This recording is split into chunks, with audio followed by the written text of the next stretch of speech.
Let's talk Tanya for the 28th of Nisan. In the last days, we're talking about arriving at a Yiras Hashem, an awe for God. And the way to do so is by contemplating the fact that God is present everywhere. God is always watching our actions, our thoughts, our speech, and that which we do.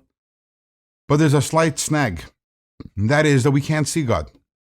Is it possible for me to really feel awe and fear and reverence and respect for something that I can't perceive with my eyes? So the Rebbe says yes, and he gives an example. He says, imagine you see a king. Now, seeing a king, a monarch, that's awe-inspiring when you're in the presence of a king.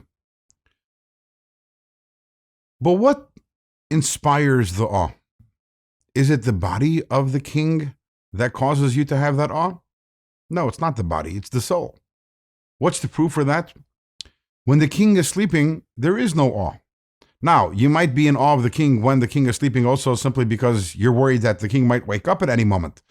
But imagine that wasn't a concern. You're just looking at the king and the king is sleeping. The king's in bed.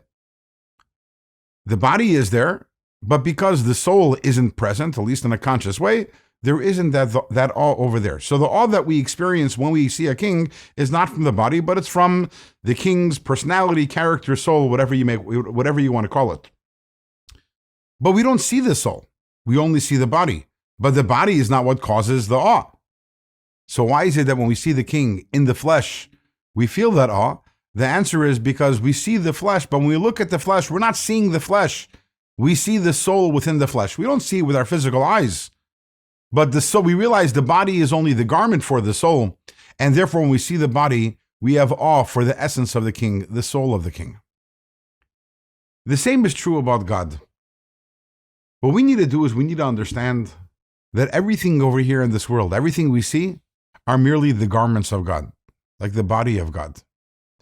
The sun, the moon, the heavens, the earth, Niagara Falls, the Grand Canyon, a butterfly, and everything else that we see, remarkable or unremarkable, everything simply is a body and a garment for the divine energy that pulsates within it. If we can actually train ourselves, then when we look around the world, wherever we look, we see God. And there are certain people who are like that.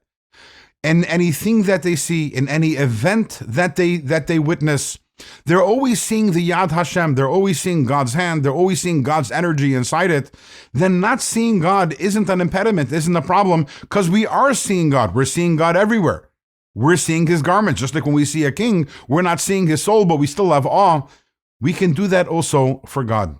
In fact, the Alter Rebbe explains the word Emunah, which usually translates as faith, but is related to the word omen. Omen means to train.